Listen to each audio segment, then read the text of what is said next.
I don't care if you're packing your Kamehameha. If you smash that like button. Welcome back to Back Time Infinity. I'm your interim host, the oldest ninja in the world, Old Ninja, and on my literal left, Cronus. What happens in the dungeon stays in the dungeon. What the fuck? You know what? I'm not even gonna ask questions. I'm just gonna leave that one Hey, alone. you got to watch Solo Leveling, man. Solo Leveling is one of the best new animes. They had 2 bad episodes, but now they're back. Oh, you know what? I'm probably gonna catch up pretty quick here. Anyway, we back up in this another week. We're 2-manning it this week. A lot of shit going on. We're bringing you some new content this week. There are times where we're not here, but guess what? We're here. Even if it's just 2 of us. We're about to be the Thankness and New Year this week. Thank you for everyone that's showing up and whatnot. Listen to us right now. But we're only like a couple minutes late this time. Yeah, 10 minutes late. Sorry. But we're here. That's actually pretty good. That's pretty good. Yeah, we were wondering, like, where's Blue? Because we know Prodigy's going to be out, and then Blue's packing. And I was like, why is he packing? Where's he moving? But he's coming down to SoCal, so I forgot. Yeah. Which I want to talk to him about it today because I think he wanted to go to Legoland on the 17th, but I work on the 17th, so. Oh, that's all bad. Yeah. But speaking of which, we got some stats for this week. No, we got some stats. We do have stats this week. The first in the chat would be my lovely oldest daughter, Lily. She's in the chat. Thank you very much. She said, howdy glasses man. Yes, I am wearing my glasses because I couldn't find my contacts after I moved, and I've been trying to get an appointment to get some more contacts, and I gotta work on that better. So yeah. We're both wearing glasses. We are. We're both wearing glasses. This is actually. I need to go back to contacts. The thing is, when I wear contacts, I only wear them once a week. I usually wear them like 1 or 2 days in the week. Oh no, I'll wear them shits for like months. I know you're not supposed to. No. But I wear them like maybe once a week, and I can wear them for up to 3 days. Actually, no, I can wear them maximum 2 weeks, and that's just one pair. I usually get I think it's 8 pairs or something. Yeah. I barely use them. So. Yeah, I use day and nights, so you're supposed to be able to sleep in them. I sleep in them all the time. It's fine. I don't do that. You can sleep in them up to maximum 3 days, but I don't do that shit. It's weird to me waking up being able to see. It's unnatural to me. Yeah, that's why I loved it because I was like the first time I was like, oh, this is fucking awesome, and now I'm looking at So I was talking to like my friend Kyle up in the Bay, and he had laser eye surgery.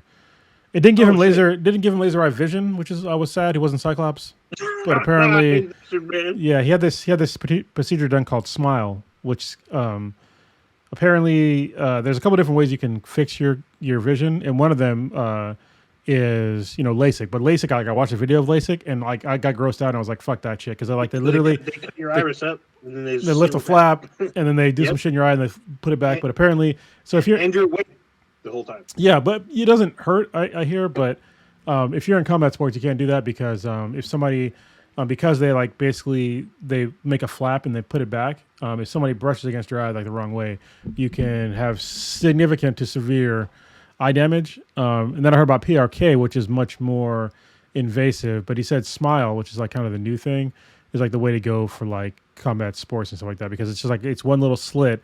That they do, and then they do the laser thing in there, and then it heals on its own. You don't have to worry about the fucking flap going anywhere afterwards. So, yeah. But I think I want to fix my teeth. I want to fix my teeth first. So, it's on the list. Yeah, I mean, it's funny because your teeth really aren't that. I've seen worse. I can tell you. They are, but still, But still, the description of what they do to fix your eyes always makes me pause from fucking getting like any kind of eye surgery. Plus, I'm getting older. By the time I do it, I'll probably die within 10 years. I'm like, oh, why did I get surgery? Worth it. Well, yeah, you know what? I'm actually really good with contacts. Yeah. Like I greatly take care of contacts. I try to make sure when you put them in the solution that there's nothing, no hair, no bits, no nothing in the solution. That shit, because that shit will fuck up your eye.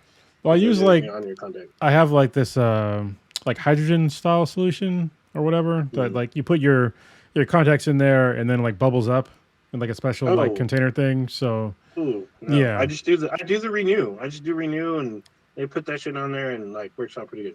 Oh, I mean in the mornings, I use normal eye drops, but when my eyes start getting irritated or something's on them, then I'll take my contacts out and then I'll put them in this. I forget what the fuck it's called. It's Hydroglide or something like that. Sounds I like think I know what you're talking that about. sounds like lube, but anyway, It does sound like lube. yeah. Is it a green bottle? It's green, isn't it? No, it's got a red top, so it's like the normal bottle's got a red top, and then it's like the special solution that like kills like all the bacteria on your contacts and. That's fucking weird. Yeah. That's weird. I just use Renew. I have like it's called like a Renew overnight solution. You just put them in the things. You can't like have anything in the solution, like, and then you just put them in. You seal it, and it's supposed to be. You have to leave it in there for 8 hours. Though. Yeah, that's the thing that it's similar to what I use. When like one time I remember I grabbed the wrong bottle. I put it in my eye. Holy shit! Don't do that. I'm surprised I can still see because like it like literally starts like bubbling up on your eyeball and like it's quite painful. Hydrogen in your eye. I can't imagine that. Yeah, it's all bad. So we have an RIP this week. A significant RIP. Yeah. Yeah, we're pretty big RIP here. Where's my notes here? Here we go. So our RIP this week is Akira Toriyama. If you don't know who he is, he's an acclaimed Japanese artist, character creator, and writer who achieved mainstream recognition for his first work, which is the popular manga Dr. Slump. Before going on to create the world-renowned Dragon Ball, which is his most famous work, and acting as a character designer for several games such as Dragon Quest series, Chrono Trigger, and Blue Dragon. Toriyama came to be regarded as one of the most popular and influential authors in the history of manga, with his works highly influential and popular, particularly Dragon Ball, which many artists cite as a source of inspiration, even to this day. He was a well-known recluse, to where he would use an avatar known as Robo Toriyama to represent himself for interviews and in manga since 1980. He died of a subdural hematoma at the age of 68. He died on March 1st, but the news of his passing was not announced to the public until March 8th. There you go. So yeah, RIP. I kept it kind of brief because I'm pretty sure there's been a lot of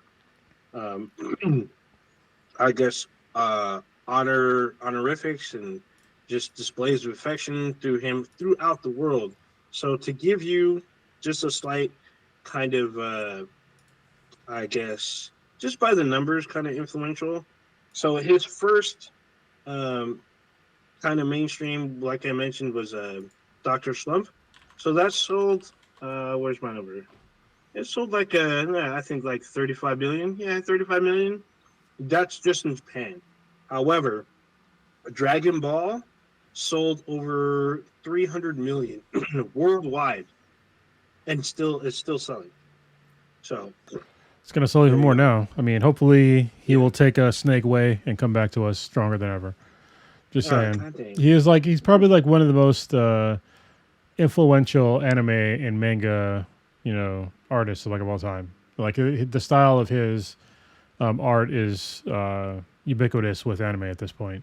Since like the fucking 90s. It blew up in the 90s in America, and it's actually, well, I'll say the 90s because most people actually didn't watch Dragon Ball when it actually first aired. We got it a little bit later in America, and it was amazing. It was this really cool story of basically just overcoming odds, and it was great. I remember as a little kid, like it's what's cool about that whole style of like Shonen Jump, mangas and animes is just overcoming the odds and watching, like they basically made like a whole race of people that just got stronger if they happen to lose. And like if you're a kid, it's like that's awesome. It's like because you might, if you're a normal person, you're pulling L's all the time. Especially as a kid, you're pulling L's almost daily. So and learning how to brush yourself off and get stronger from what you did and learn from your mistakes. I think that was a really good message for any kid. So I want to say I feel like that's kind of influential of his work. Yeah. Because a lot of people who did not know that when he first started, like most of his stuff was failure. Like his editor liked what he did, but the public did not. So he did a few like mangas that were not successful. It was like considered failures, but his editors believed in him and they liked his work. He won through a competition, and actually through Shojin Jump, like Chronos had mentioned, and like he ended up making Doctor Slump the first time he went out with it. His editor didn't like it, and so when he got kind of got a little bit of experience, he reissued Doctor Slump, made some changes. I guess he changed Doctor Slump from male to female, which he didn't kind of want to do, but his editor said you should try it, and he did it, and it became a fucking popular series. And then he was really into kung fu films, and that was the basis of Dragon Ball. So apparently Dragon Ball came out in 93, 95? I think 95 in Japan, and later on in the US, but became this huge phenomenon across the planet. Yeah, and then Dragon Ball Z came out, and that was like the be all fucking end all. Yeah, Dragon Ball Z was the shit in America. Yeah, so Dragon Ball and Dragon Ball Z is attributed. I mean, it's very hotly debated even to this day. Some people say no, there's other ones before it, blah, blah, blah, but some people say no, it was Dragon Ball. I know a lot of people that grew up on Dragon Ball, but the thing was that in the Western world, some people believe that Dragon Ball was one that basically opened up the door for manga as well as anime to the in West. America. Yeah, I would agree with most of that. I think for most people, that's true. And what's really cool. Oh wait, is there a problem with Old Ninja's mic? Hold on, let me. Lancelot said that. Can you raise your mic, Old Ninja, a little? Hold on, no, it's not your fault. Okay, talk now. I'll fix it. Lancelot? No. Lancelot? There you go. There you go. Person? You're good now. Hey, welcome to the chat. Thank you, Lancelot. I just raised his the gains on his input, so I didn't see it when we started. What was I going to talk about? Oh, one of the cool things about Dragon Ball that most people don't know, well, probably do now if you're our age, is that it's Goku's based upon Son Goku, the Monkey King, which is super lore. For it's a whole. I don't think it's a religion, but it's definitely a lore for Japan. And it's either Japan or China. Let me just make sure. I'm pretty sure it's Japan. I think it's both, to be honest. Yeah. I think it's both, but with slightly variant histories. But still. Probably. I'm pretty sure they're similar, but they deviate at one point. Kind of like it's kind of like Thor. You know what I mean? For if you're, I guess a Viking or some shit. Scandinavian person. Son Goku God lore. Where does it come from? It keeps going to Dragon Ball. This is how ubiquitous it is now. Sun Wukong, sorry, which is also the Monkey King. Sun Wukong. Wait, Wu-Tang? Wait, what? Just kidding. Yeah, I'm looking at some of the stuff. I bet you people don't even know some of the. I mean, unless you're a diehard Dragon Ball fan, some of the works that Toriyama did before Dragon Ball, Wonder Island 2, Today's Highlight Island. These are in the late 70s, early 80s. Wonder Island 2 was considered a flop, but he still had a job, and his editor really liked him. So let me just fact check myself. So Sun Wukong, which is Son Goku, that's who he's based upon. It is Chinese lore. So yeah. Let me read through the chat because I know before we started doing the podcast, Oninja had mentioned how Warrior Fella put a whole bunch of Ask Be the BTI questions, and we haven't answered hardly any of them. So we're gonna do it right now, live for you, Warrior Fella. So Ask Be the BTI. You saw Steve, Captain America, fight Peter Parker, Spider-Man. Sorry, the text on my screen is actually super smart now. What would be the result if Captain America fought Spider-Man or Jessica Drew across the spot? Yeah, Captain Carter. Yeah, so I think that Spider-Man would win the fight, either between Captain America or even Captain Carter. Yeah. Well, it's Spider-Gwen fights Captain Carter or Jessica Drew. Or Jessica Drew. Yeah. I don't know about Jessica Drew, but because I just haven't read enough of her comics, or I don't have a background on her, but I know about Spider-Gwen, and I think that she would probably still win that fight. Yeah. Oh, you think Spider-Gwen would beat up Captain Carter? Yeah. I think most people they kind of downplay the spider people in general when it comes to strength, agility, and brains. So yeah, they're really smart, they're really fast, they're really strong. They're either on par or stronger than any of the Captain America variants, and they're way more agile. Like way more agile. Like look at what Spider-Man did to what was the guy's name? Kingpin, when he like decided to actually fight. He whooped his fucking ass, and it wasn't even close. But Kingpin's like he's a slow mover. He's super strong too, but he's super strong. He is, but Captain America isn't known for his speed, so no, he's known or his agility. Like I don't know. You think his agility is on Spider-Man's level? Or Spider-Gwen for that matter?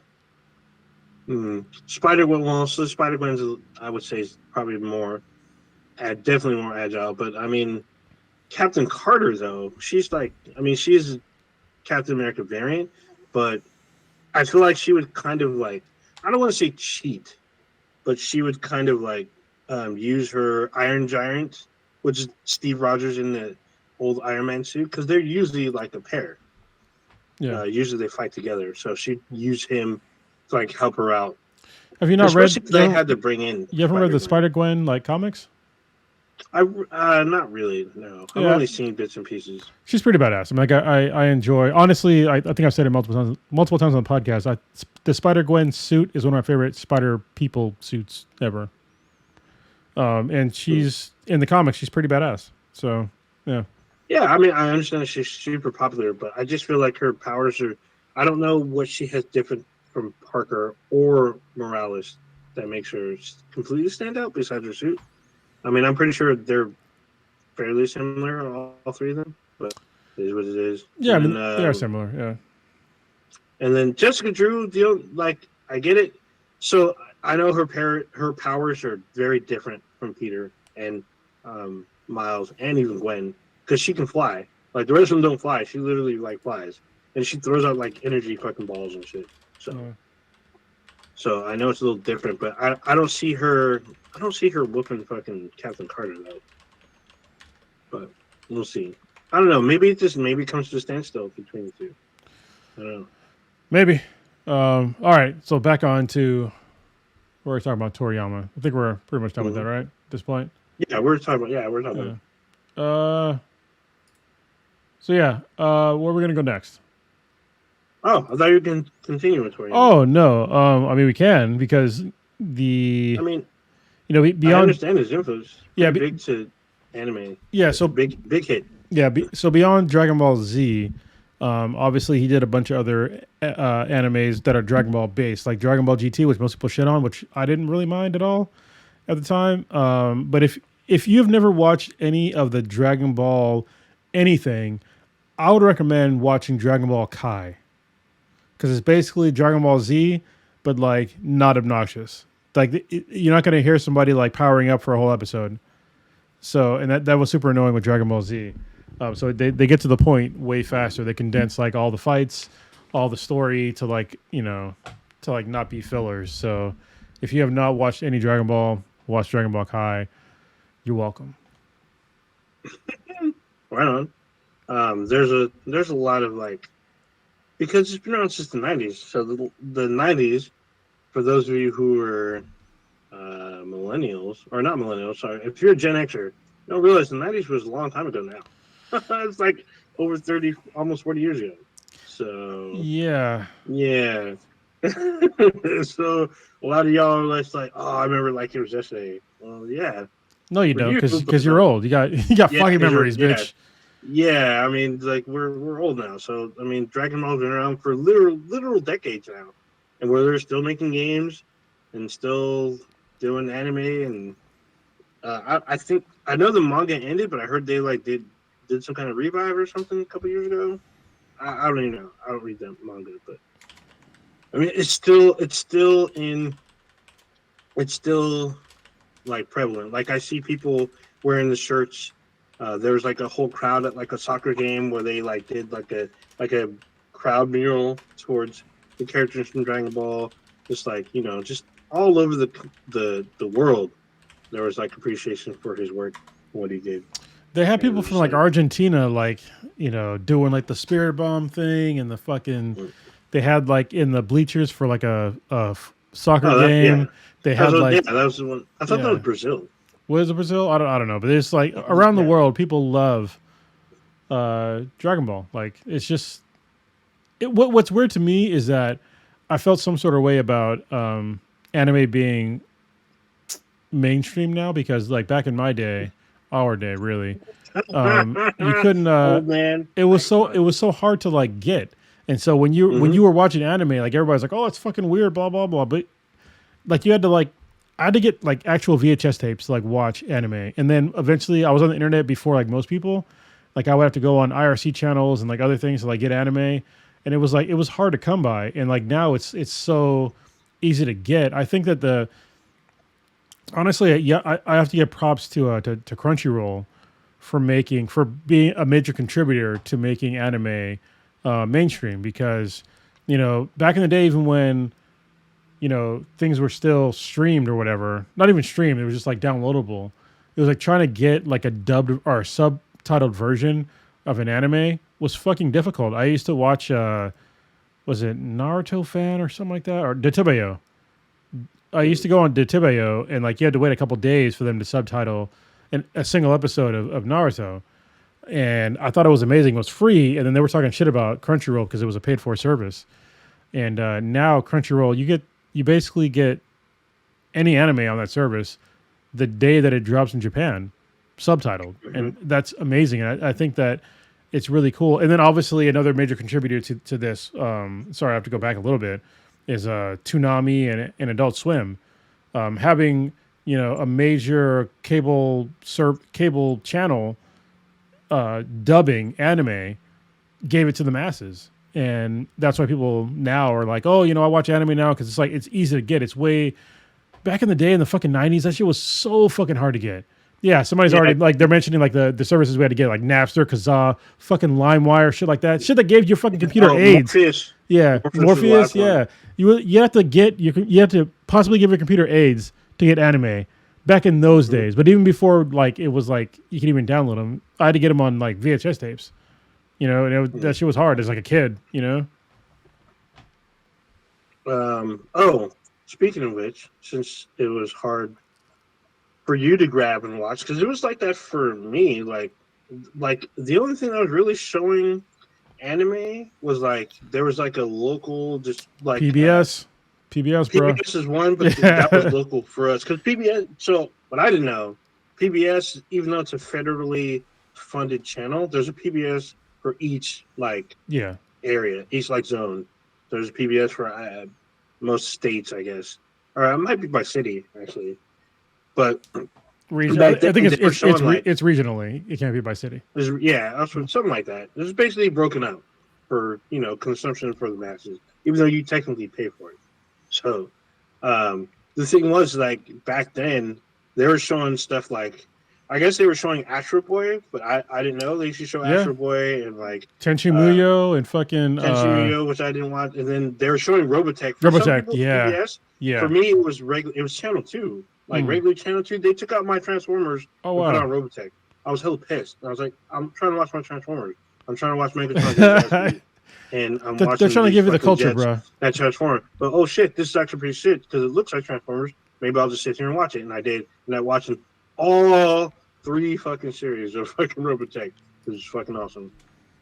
What was cool about PBS is because I used to watch what was it? It's Tenchi Muyo, Robotech, and then after both of those 2 animes, and I think there was another one too, but they would show Red Dwarf, which is a British sci-fi show, and it was hilarious. It was a sci-fi show, but it was a comedy, and it was really great. I doubt probably most Americans ever watched that, but it was like one of the greatest comedic sci-fi shows of all time. I mean, I knew about it. I just didn't watch it. By then, it was time to like stop watching TV and go outside. For those like Coach mentioned, it was hard to see certain things, especially anime, especially Dragon Ball, and certain other ones that you probably love today. Well, check this shit out. Toonami is hosting a Dragon Ball Z marathon starting on the 16th, so in 3 days. You'll be able to watch it all, I guess, in order. It kicks off at 2 a.m. Eastern time, which is so I can 5 a.m. on Pacific time. Yeah. Or no, it's like 11. That's like 11 or some shit. Anyway, it's 2 a.m. Eastern. It will stop at like 5:30 the following day. Damn, it's going on. They actually have like a lineup of all the shit. It looks like there's a lineup posted on Toonami. I don't know what this is. Oh, so it starts with Ninja Kaimu, the English dub, and then Demon Slayer, and then at 1, it goes on in Dragon Ball Z Kai all the way through. Yeah. Damn.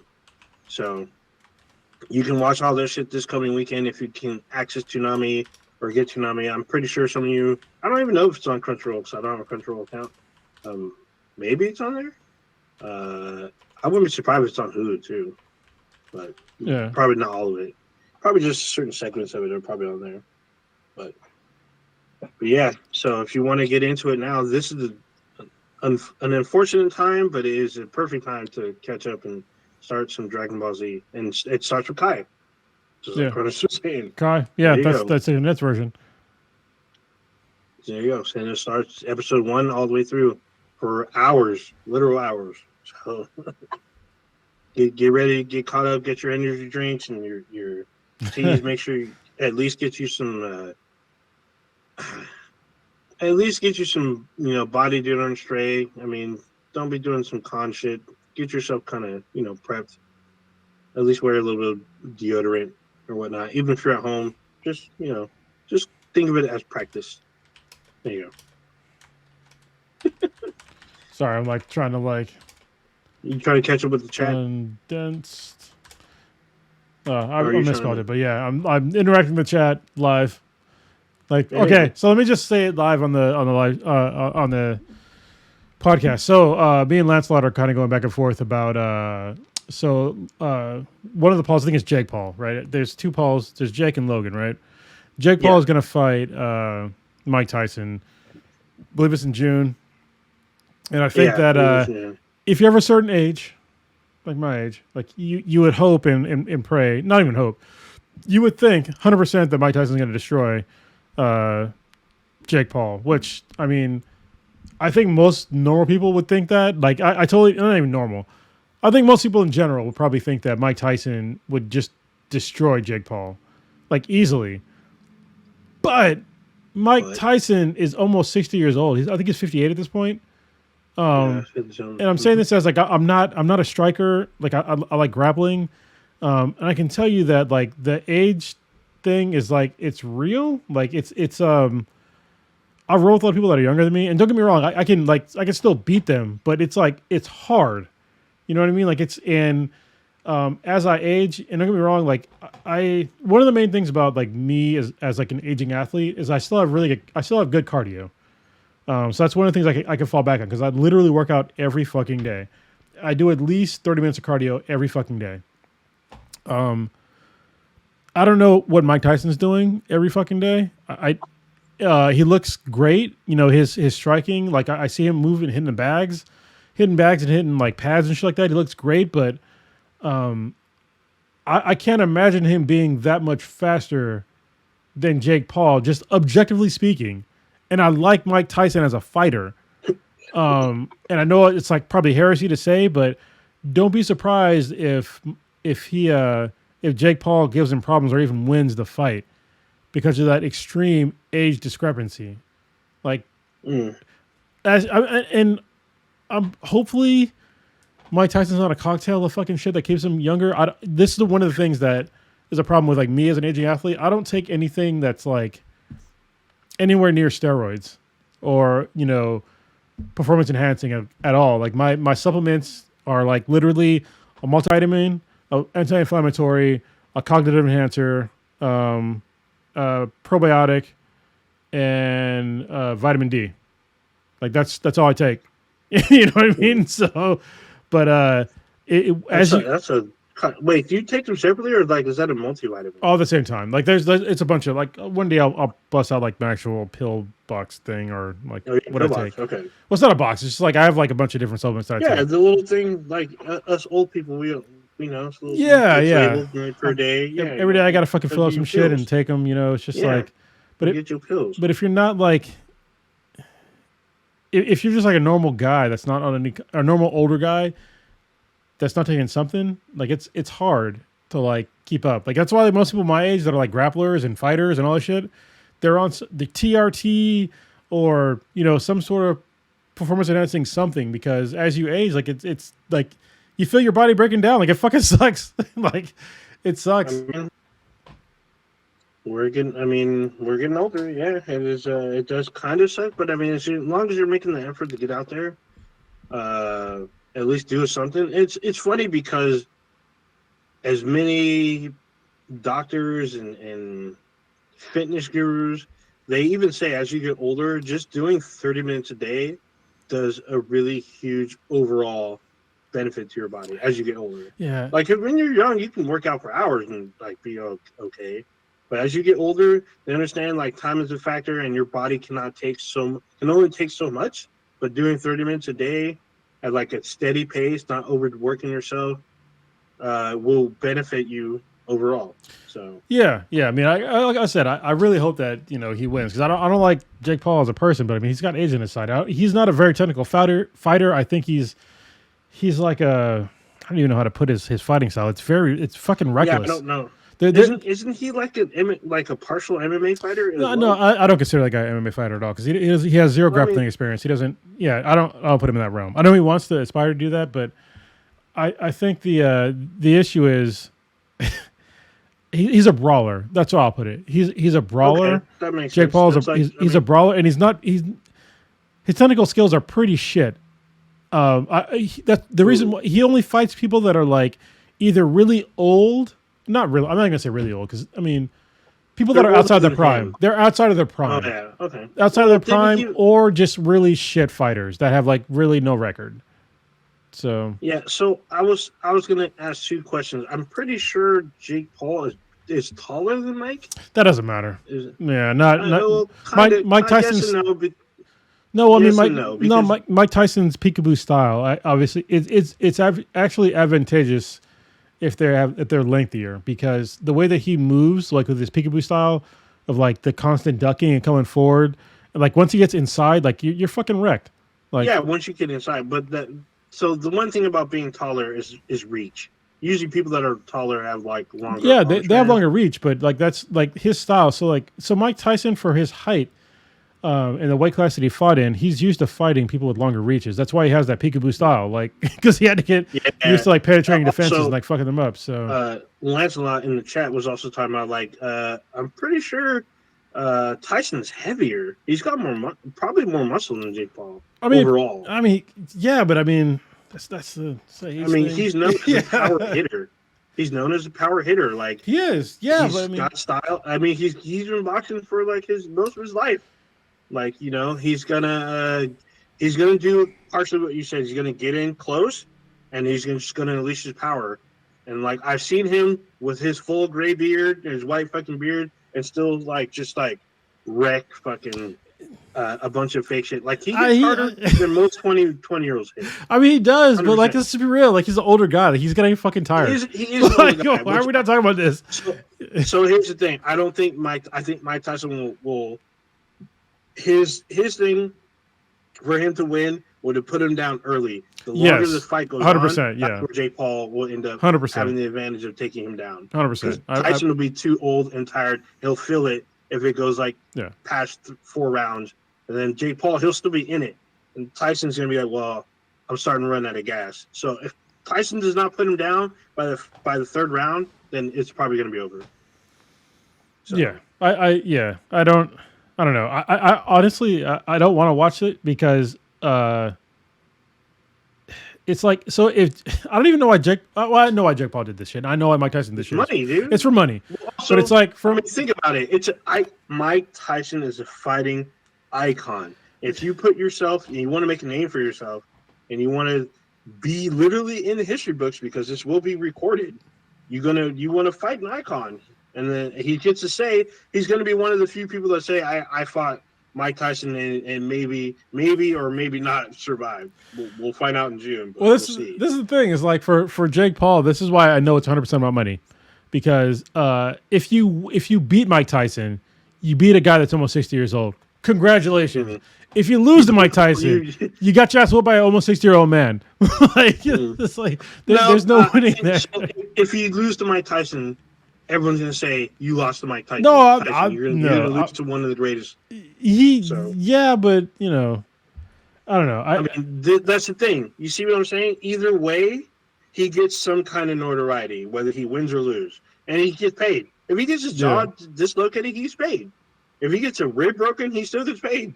But he gets notoriety, and he gets recorded in boxing history. Regardless. Yeah, but honestly, like both of the Pauls are like, they're not. Yes, they box, but I don't consider them like good boxers. Like they're both, to me, they're very mediocre boxers. They have fought people that are outside of their prime and or amateurs at best, and they're professional boxers at this point. But they have not fought anybody that's like anywhere near in their prime or anywhere near their level, which is like that's a problem. But I get it. Like it's like their brand, right? They're YouTube guys that they're YouTube guys. Yeah, it's like if one of the Paul's best friend fucking dated a porn star for like almost 2 years. And as soon as she broke up with them, she got pregnant by an NBA star. And I honestly, I think it's honestly it's degrading boxing in general, because even like I'm a big fan of boxing in general has been sort of an issue over the past like probably 20 years at this point. Just look at like and I love Francis Ngannou, who's I think is a great MMA fighter. I was about to say, why is that name fucking familiar? No, yeah, I mean, he just fought Anthony Joshua. I thought that he won the fight against Tyson Fury, but he lost it. I thought he won it, but boxing is in like a really weird spot where they're taking like these really strange freak show fights that were like, it was like MMA was like, like 30 years ago. Like they would just have like, the 150-pound guy against the fucking 300-pound sumo wrestler. Like they just put it on, they put it on the show, and it's like, you guys should be past this at this point, putting on these weird freak show fights for money, but people are still doing it, and it's like, I used to be a huge fan of boxing. After I started watching MMA and I became a grappler, like I stopped watching boxing pretty much altogether, and now it's just like it's gotten so cheapened by people and just like trying to get these immediate paydays. And the Paul brothers are the perfect example of these people doing these like really weird, like no ranking fights. Like, is it not strange that the Paul brothers pull in more money than champions in boxing? No. Like, so what the fuck? The reason why I'm going to say it's not strange is because their money is coming from fucking YouTube. Not from the boxing association. No, it's coming from the boxing association. So like they have to. Only part of it though, they're getting way more money. No, from YouTube they're getting no. The fights, no, Ninja. These fights are not streamed. They're not streamed to YouTube. These fights are being. No, I know that the content they put on YouTube. The content, yes, but when they do a boxing match, these are pay-per-view fights that are pulling down more money than a lot of these championship fights in the same weight class. Oh, I thought you meant that's overall. the problem. Okay. No. I was comparing like dollar to dollar. Like I was saying all their content that they put out overall, they're getting paid a lot because they're constantly getting millions of views. And per YouTube, for you, but that's totally different. Like, I'm talking about like their actual fighting career. I thought you were comparing both. That was disconnect. Okay, so I get it now. And that's the thing. So this fight will be Netflix's first live streaming event, apparently. No, it is not the first live. No. So it's their first live streaming sports event. I would say that. So like their first live streaming event was actually, I talked about it a few weeks ago. It's the Cooking with David Chang, which is a great show. Oh, I could have sworn it was David Letterman. I thought his shit was the first one. It wasn't live. No. Was it? It wasn't live? I don't think it was live. Yeah. I thought it was live because it was always at the same time. It was always on a specific day. Oh, so no. Yeah. So like Netflix has been fucking around with doing a actual live show for the longest time, and I'm pretty sure the David Chang show was the first one. And honestly, like them doing the excuse me, sorry, doing the Paul Tyson fight is honestly is genius to introduce like their sporting events live, because I mean people are gonna watch it. People are gonna watch it. You can. Yeah. Oh, that's right. 'Cause I have Netflix, so Yeah. I can watch it. You're gonna watch it. Yeah. Yeah. Well, if I'm home, I might be at work or out of town, depending on because I don't. If it's around the date that I think it's usually my sister's birthday, and she's gonna want to do something. She's not gonna want to watch the fight. So Yeah. So we'll see. It just depends. I just heard the month. I didn't see it in exact date. It was in June. I think it was June 3rd. I'm pretty sure it was June 3rd. Super early. I could be wrong. Damn, that's gonna be. I mean, we'll see. It just depends. Yeah, it's first live was supposed to sports event. I don't think it's their first live stream and whatnot. No, I mean honestly, like Netflix has to kind of expand their sphere of influence at this point, because they need to compete with cable at now, because they've gotten so big, and cable and Hulu, which is weird because Hulu is basically cable at this point. I mean that's who I get like my main channels from is Hulu. Yeah, and I have a bunch of like other it's shit.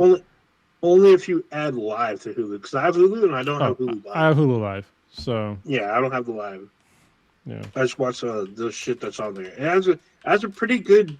I'll say it has a decent anime library, so that's why I watched Attack on Titan. I'd have to watch. Oh, bro, I have to wait for Crunchyroll. Have you watched Ninja Kamui yet? Not yet. It's on HBO Max. Oh my so god! Yeah, I don't give a fuck where you watch it. Watch that shit. It's a huge throwback to like '90s anime. I have no idea to this day how the fuck this is on Adult Swim, because there is fucking blood and gore every goddamn episode. Like it's amazing, and it's like old school blood and gore. Wait, so I thought that because I didn't watch it, so I don't know. This is why I'm asking. Back in the day, like maybe 10 years. It's been 10 years, maybe. I don't know. Full Metal Alchemist. Yeah. It was on late at night. Wasn't that like super gory and shit too? No, No, this is like like Full Metal Alchemist has some gore. Ninja Kamui has children dying in the first episode, and people and women getting stabbed through their throats, and people getting beheaded. Like, yeah, I was like, how is this on Adult Swim? Like, it was amazing. It is amazing. Okay. I mean, so it literally the day that it drops, it shows up on HBO Max by midnight. So I can literally catch up. I'm probably going to catch up this weekend because I finally finished like some of my shows. Like I finished Jessica Jones season 3 because I never watched it. So I've been watching it in the past week. Yeah. And I finally finished it. It's pretty good. I was like, I was doing what Twitter used to do back in the day, where you would like live post like shit. So I was doing that shit, even though the fucking shit had been off the air for years. I was like, oh, let me just I did like a summary tweet. I would like tweet out like summaries of each of the episodes. But I thoroughly enjoyed it. I just remember like, fuck, dude, these shows went hard when they were on Netflix. These Netflix Marvel shows went fucking hard. I'm hoping Daredevil Born Again is able to bring some of that energy back. I mean, I understand that it will be on Disney Plus, and I guess they were kind of looking at like feedbacks and what was going on, and I think Echo was a stepping stone for them to go back to that. So I'm hoping Born Again, but apparently Born Again is gonna have a lot of fucking people in it, like stars that we've already seen, even though it's supposed to be Daredevil show. It's like it's gonna be crazy. So well, I mean, if what was it? What was that show that came out recently with the Echo? Echo. Yeah, so I think Echo. If you like the show or not, I love the show, but I did. We talked about it. I liked the show. It was pretty good. The ending was a little weird for me, but overall I liked it. Yeah, I think what's cool is that it bridged a lot of shows, and so I was very happy that it bridged a lot of shows in the MCU, a lot of shows and movies. So yeah, I look forward to the upcoming MCU shows. Yeah, I've seen all of them so far. Even the What Ifs, even the I Am Groot series. Those are like 10-minute fucking shorts. Those are fucking hilarious. Those are hilarious. The little shorts, the I Am Groot shit. That's just fucking like Plus, apparently there's a season 2 coming, like soon.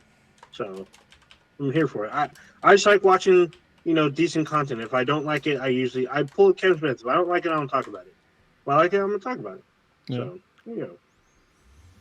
There you go. All right, where are we going next?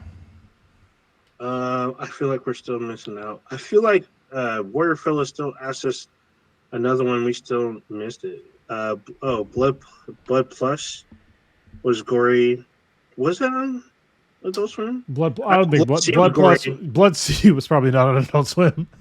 Yeah, Blood Sea was fucked up. I didn't watch it when it aired. I watched it it's on fucking YouTube. You had demons going into fucking high schools and just like finger raping people. Yeah, it's like Jesus Christ. Everyone, like literally ripping them apart, drinking their blood, ripping off heads, putting them in a fucking blender. They made their own blender. Yeah. It was like giant rabbit creatures eating fucking children. It was fucking crazy. But I watched it. That shit's on YouTube, uncensored, because on Hulu it's censored. I watched it on fucking YouTube, uncensored. I was like, what the fuck is happening right now? It's wild shit. Oh, okay. So hold on. Let me reading through all this real quick. Yeah, okay. The chat's on fire today. Did you watch Avatar on Netflix? No, the movie, the live. No, action? What the fuck? No, like I don't know. You said Avatar, so you didn't say you. Avatar. I'm sorry, the Last Airbender. No. So I'm gonna give my hot take. Avatar: The Last Airbender on Netflix was actually pretty fucking good. It was different from the actual cartoon, but it was still good. Like I still really enjoyed it. I thought it was way better than the movie that I couldn't even get through. Because they called Aang, not Ong, and it was. You could tell that the people that made the show actually did their homework on making the actual show, so I really enjoyed it. I'm looking forward to. So I watched it with Kay, and she liked it too. And it's only really? The only problem that I had is that they had like really condensed like a lot of stuff. Yeah, because isn't it seasons and seasons, like 3 or 4 seasons? Well, no. So they condensed like the first whole season into like 8 episodes, and so they had to like kind of skip a lot of shit. But I sort of get it. Like they've had like not a lot of luck, with live action anime shows, except for One Piece. I guess that did pretty well, right? No, Lancelot, we cannot speak Japanese.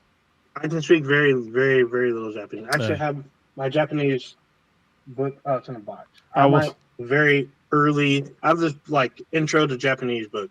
It's in a box behind me, but I can write my name in katakana. So there you go. I can't do that. Yo aprendido español, so I will say that. I can do that one too. But I know I'm better at Spanish than my Japanese. My Japanese is very, very, very weak. I can speak like maybe 4 sentences maximum, and I can only read hiragana and katakana. I cannot read kanji. So there you go. Here we go. All right, this is another one that Warrior Fellow brought back because he asked us more than once. I'm pretty sure it's probably his third fucking time. So sorry, Warrior Fellow. Now we're gonna answer. Jane Foster Thor versus Ironheart with the 10 rings. Who wins this one? Okay, so I have to ask a follow up because Jane Foster Thor. I guess that's not Valkyrie. So no. Even with so Valkyrie maybe would have a better chance.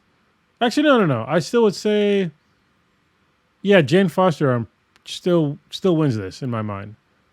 Still? Even with the 10 rings? Yeah, because I mean it's. So wait. I think we should specify comic book 10 rings versus MCU 10 rings because they're not the same. Well, I think the power of Thor, like when she wields Mjolnir, she has a whole host of durability and like energy powers and strength. Like I don't think the 10 rings don't give as many benefits as Mjolnir does if he can wield it.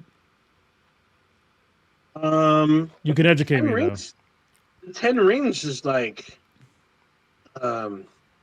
what's the equivalent? I don't want to say it's not like the Infinity Stones, but they do give you like. Hold on, sorry. I guess you're right. If he's talking about like the 10 rings in the comics, that's what you're saying, right? Yeah. Okay, that is different. Rings, it gives you like Earth fire, water type shit. Yeah, okay. I'm thinking of yourself. I'm thinking of like Shang-Chi with the 10 rings. That's like way different from the comics. That's not the same. Yeah. That's not the same. I mean, don't get me wrong. The 10 rings in the movie are fucking very powerful. That's like the so he wasn't the Mandarin. So no. Yeah. Yeah, and so in the Mandarin, because the Mandarin build he can build a like a giant. It looks like a fucking samurai suit, but it's like a magical samurai suit where he battles Iron Man in. It's like almost indestructible. So if you give that to Ironheart, or if Ironheart has her suit and surrounds it with the power of the 10 rings, like I don't know, man, that's kind of tough right there. Like I know Jane Foster Thor has like her power set is actually slightly different than Odinson, but still, she's still a god. She wields the power of a god. Versus the 10 rings gives you also the power of a god. So yeah, but so one of the things that I have over different elements. One of the things I have, if we go back to the comics, so the Mandarin is an Iron Man villain. It's a mortal villain, and Iron Man has obviously won against the Mandarin multiple times. Thor and Mjolnir, he's a god. He deals with like cosmic threats, and then she with Mjolnir deals with cosmic threats as well. So I still got to give it to Jane. You give it to Jane? To Jane. Yeah. So I'm still kind of after Civil War II, there was a part where Thor was depowered, and Jane had Mjolnir. Even depowered, Thor was still like formidable. Well, I mean, he's still a god. Yeah. Yes, he was, but he did not wield Mjolnir. And then Jane Foster was still kind of like learning. So I don't know if she even like hit her ceiling. Like I don't think she tapped out. She could have powers that they could literally just add to it at any time because she didn't recognize her full strength. I know she could not use her full strength because it would get her closer to dying, but that's kind of tricky. So imagine if she is fighting a powered Ironheart to where she has to use so much strength that she's like, just to stop because her mortal body. Sorry, the problem with Jane Foster was not that her body couldn't take the power of Mjolnir. The problem was it's like Spawn's thing, right? The more you use it, the more she gets close to dying. No, that wasn't it at all. Like the problem with Jane Foster is that she had cancer, and so when she used the ring, or when she used Mjolnir, it just staved off her cancer. But when she put Mjolnir down, the cancer would come back. So that was the whole thing with it didn't advance her cancer. Well, no, it wouldn't. No, it wouldn't really advance. It was just like the cancer would come back. She had to go back to like chemotherapy, to like get rid of the cancer. It didn't heal her cancer. So, no, not here. I thought the cancer would advance, just like in Spawn. Every time Spawn used his powers, he would bring him closer to basically Malbolgia, and like that's why he didn't use it, because he knew it would drain, it would take away his humanity. And he ended up being the spawn of Satan, pretty much. Yeah, no. From what I remember, it was basically it basically negated her chemotherapy attempts. Yeah. So okay, yeah. I thought it advanced her, and I was like, because when I was reading Civil War, she was Thor like the entire time. Yeah. And like that, and except for the beginning she's like at death's door, and then she'd get Mjolnir, and she was Thor the entire time, and like Tony Stark used her in a very fucked up way. So yeah, Civil War was great. That was some shit. Yeah. You were never worthy. Yeah. Yeah. Yeah, that's some shit right there. I didn't realize that those little words could steal your whole power away. That's like some chick telling some cuck that you can never fuck me. Cuck should already know that, so. It's all bad. Gotta accept it. Oh, god dang. Where else do we want to go? There's some shit on here that I thought we talked about. We talked about the pricing thing. You wanted to talk about more solo leveling because you can't stop talking about this thing. It's a great show, but honestly, listen, this is like one of the greatest new animes out right now. But they had two shit episodes. One was definitely 100% shit. The other one wasn't that shit. They had one. It was like episode 7.5 where they decided to throw in a goddamn recap episode. Listen, you cannot put in a recap episode at episode fucking 7 or what was supposed to be 8. Like what the fuck? Like we all know what the fuck happened. It was like there's only 8 episodes. So like why the fuck are you doing recaps?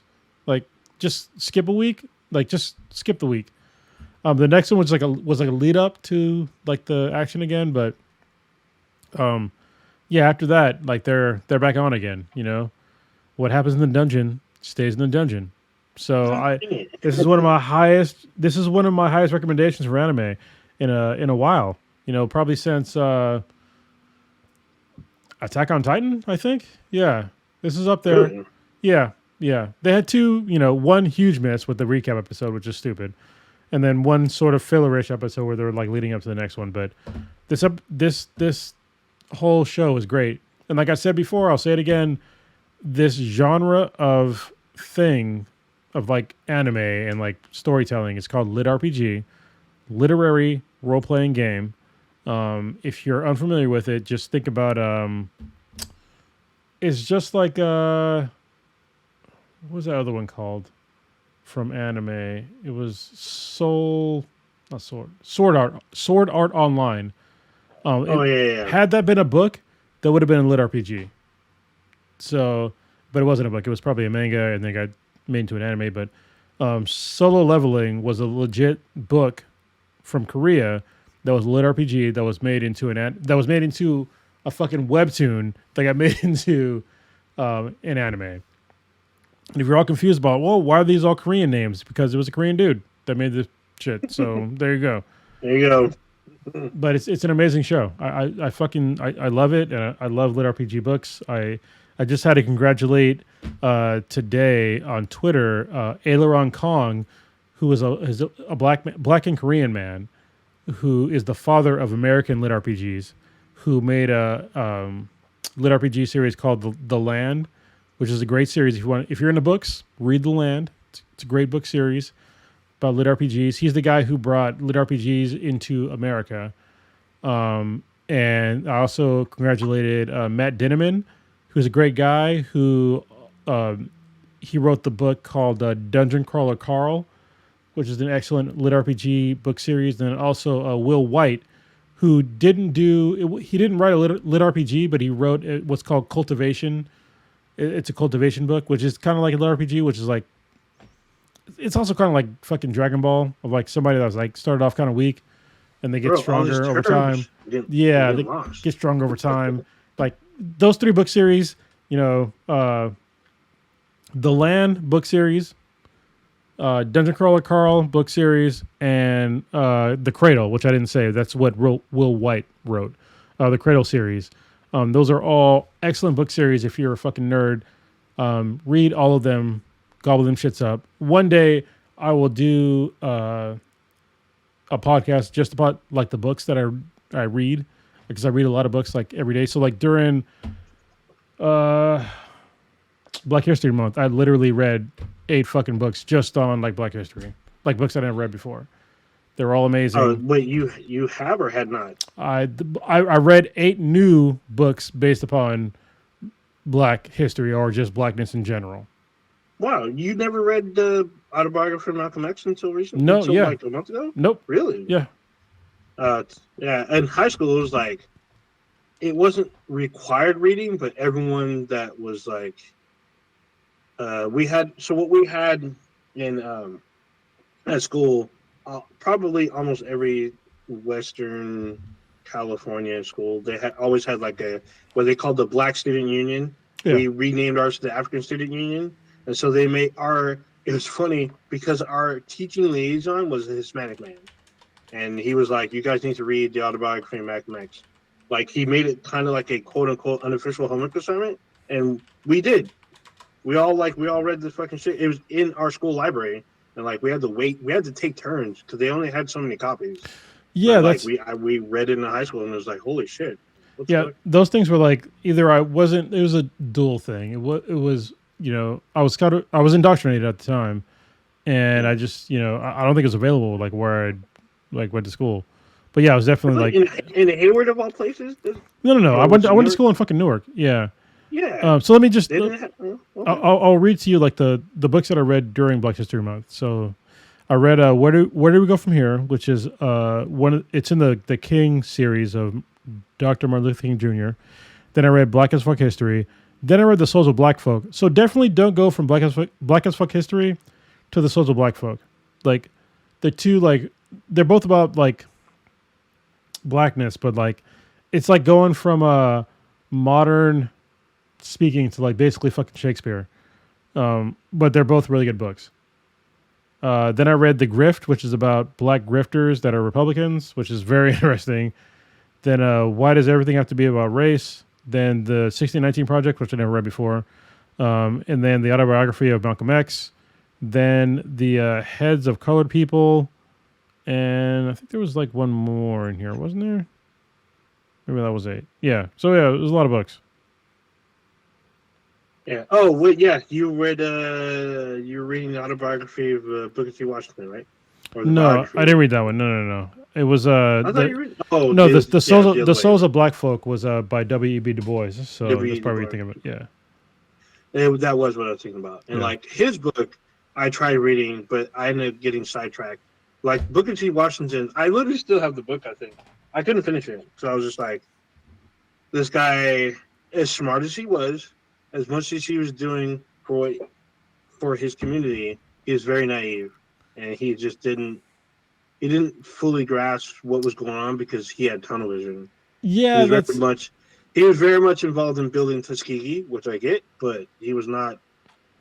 He was like at odds ends with a lot of prominent African American like leaders at the time. Well, let's get to the heart of the problem. Is like the main reason why he is problematic within the African American community is because he spoke a lot about at the time, which I can't really. I don't want to judge him too much at the time because it was like a very fucking long time ago. But he's very much into African Americans getting into industrialization and working sort of menial jobs. Mm-hmm. And like I understand like kind of both sides of the argument, but I'm definitely on one side of the argument. Like we deserve to be more than just menial workers and industrial jobs. But I get like what he was trying to say at the time. Yeah, I mean you got to look at the time. He was at that time that was the technology of the time. Was the industrial like it was like towards the end of the Industrial Revolution. So he was like, we need to be a part of this. Like we need to be here. But he was very narrow-minded about what was going on outside of that. And I was like, dude, you need to. I'm like reading the book. I'm like, dude, you need to wake up. Like during these certain times, like the Tulsa riots was like right around that time. Yeah. Like, or at least one. And there was different Black Wall Streets that were going on. He just was like. He was just not. I don't know. He was literally like his head. I don't want to say his head was in the sand because he was just more focused on building his college and trying to teach young students, which I get was definitely a noble thing. He was not paying attention to the community as a whole. Yeah, and I get that. And the thing that if I didn't know about W.E.B. Du Bois, who lived around the same time as he did, like he went around and like literally traveled around to like spread his knowledge, to like be better and like kind of dream bigger than industrial jobs. But at the same time, like I totally understand of like at the time, if you wanted to like live and like not really put yourself out there, then yeah, like I understand like putting your head down and like doing these certain things because back then, like if you did anything fucked up, like you could be lynched, you can have your whole family die over some crazy bullshit if you looked at somebody wrong. So like I get that, but we should have never had to go through that after what we went through. So yeah. Yeah, it was wild times. Like the Reconstruction era was definitely an interesting part of American history, which is a lot of schools kind of skip over, but it was like a big time for growth and big time for like a lot of like, there's a lot of us that were coming up like Frederick Douglass, W.E.B. Du Bois, even Booker T. Washington. There's like countless. There's so many I can't even think of. I know there's a few more that I'm missing, but they were like getting the that's where the HBCUs were being built during that time. And so, and there's still a lot of them are still standing today. So that was an interesting time, a very, I guess, forward-thinking kind of era, but there was still a lot of like animosity because, especially certain parts of the country. So it's wild times. Anyway, sorry, I was talking something fascinating. no, go ahead. I'm writing. You thought of something fascinating? No. I was like trying to type something? about like how Republicans flipped in. Oh yeah, historically. 100%. Yeah. Oh, dude. Yeah, there's a lot of people. They bring, especially like econ and political science. They bring that up all the fucking time. Yeah, it had to do All with the time. Barry Goldwater. Basically, if you just look up Barry Goldwater and like that, basically it'll give you like the gist of like how Republicans went from like the party of freedom to where they are now. So, yeah. Well, now they're fractured. Now you're either if you're a Republican, you're a Trump Republican or a Republican. So it's very weird. But now. also, I don't know if people even understand this shit right now, but Trump has never been, and even still to this day, he's not a fucking Republican. Like I could probably pull up a clip of him if I look shortly, but he said a long time ago, if you want to become president, he would just be a Republican because they're basically fucking idiots. Like he said this shit. I'll try and find it. Go ahead and talk for a few minutes. So, I know a lot of people are uncomfortable talking about politics. I get it. We're in an election year. There's gonna be a lot of shit coming down, especially as it get closer to November. But it's just very crazy that like the Republican Party is fighting amongst themselves. It's like you're either for Trump or you're not for Trump. And if you're a Republican, that has very weird meaning. It's like there are people that are Republican, but they don't support Trump, and then there are people like, well, if you don't support Trump, then you're not a Republican. Like, well, that doesn't make sense. So, if you think back in the day, not even that long ago, back when George W., Colin Powell, and John McCain. So, like, for instance, when John McCain, he ran for president, he ran against Barack Obama. And when he lost, he had when you lose, especially if you're a presidential candidate, you're supposed to make a speech and whatnot. You know, I forgot what, like a seceding speech or whatever. So he basically said, you know, give your support to, you know, our new president. Like, I want you to, you know, support him as you supported me and shit like that. Like, some people weren't okay with it, but at least John McCain went out with grace. I respected his stance, you know, but I didn't agree with a lot of his policies. But at least he stood on his beliefs. He didn't really flip-flop on a lot of shit. He just had beliefs that, you know, were, I don't want to say they weren't reactionary, but he wasn't like, you know, let's storm the castle kind of shit. He was just like, you know, we need to be a nation of people that have different opinions, but we must support our commander-in-chief. And he literally said that kind of shit. And I think when Trump totally disrespected him, who's in his party, he called him a bitch, basically. I think that was the most disrespectful thing you can do to someone in your party, especially a veteran like John McCain. That was some crazy shit. Yeah, he is definitely. God damn it, I can't go through right now. But it's a lot. But basically, yeah, I don't understand why concession. There you go. Thank you, Rescue. Yeah, thank you. I don't understand why any veteran would vote for Trump. Like, he's talked so much shit about like veterans. It's insane. He talked shit about, you know, John McCain being a POW, called him a loser because he's POW. Like, yeah, that was some weird shit. Yeah, he doesn't. And like that made no sense to me. Even like lately, when what was that woman's name that was running against him? Haley. Oh, I know what you're talking about. Yeah. I don't know her last name. Her husband. God damn it, I forgot her fucking name. Sorry. Something. Somebody will probably correct me in the fucking Haley. Papa Bear. He got me with consistent speech. That was a speech John McCain gave, and it was a great speech. He basically said, "Let's remain a nation. Don't let this tear us apart," kind of thing. Like, Nikki Haley. So Nikki Haley's husband, he's serving in the military, and he like recently said, like, "Where's Nikki Haley's husband at? Why doesn't he come home? Like, he's deployed in the military. Like, you can't just fucking come home. Like, what are you talking about? Like, he doesn't understand like the way the military works. He's also a fucking draft dodger. Like talking about bone spurs or whatever. Like this dude is like the weakest little bitch. Like, I don't want to say ever, but he's the guy that talks about how, Biden, who I'm no fan of either, is like this weak dude and like, he's not fit. He's like, mentally slipping. Meanwhile, this guy who's like, I'm just gonna be real. He's a very obese man that has to lean weirdly forward. He has weird missteps when he's speaking to. Like, he's not very, like, his whole like lexicon of vocabulary is like very narrow. And he talks about how this other guy, who's also fucking old as shit, has no purpose. Has no. This guy's fucking dumb. And don't get me wrong. Like, I'm not a fan of Biden. Like, I didn't vote for him. Like, I voted for Andrew Yang, to be honest with you. I wrote him in.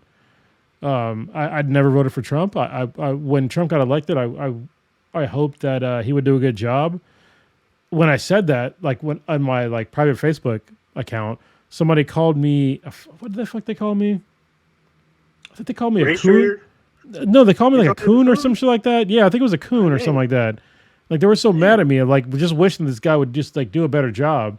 And they were so mad at me about this. But I'm like, listen, I didn't vote for the fucking guy, but I hope he does a good job. Because it's like, if he didn't do a good job, America would suffer. And America did suffer under his presidency.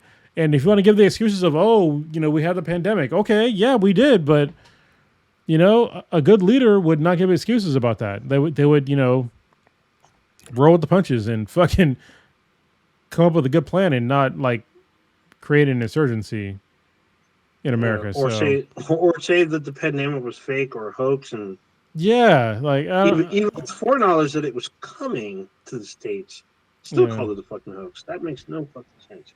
But people still love this dude. There are people that are in Congress right now that will basically lick the dirt off his shoes because they said that we need to stand with him. Like Marjorie Taylor Greene and the one of the, I'd say probably one of the top porn stars in Congress is her, and then the other one, Lauren Boebert. Lauren Boebert, she's another porn star. She literally has like amateur porn all over the fucking net.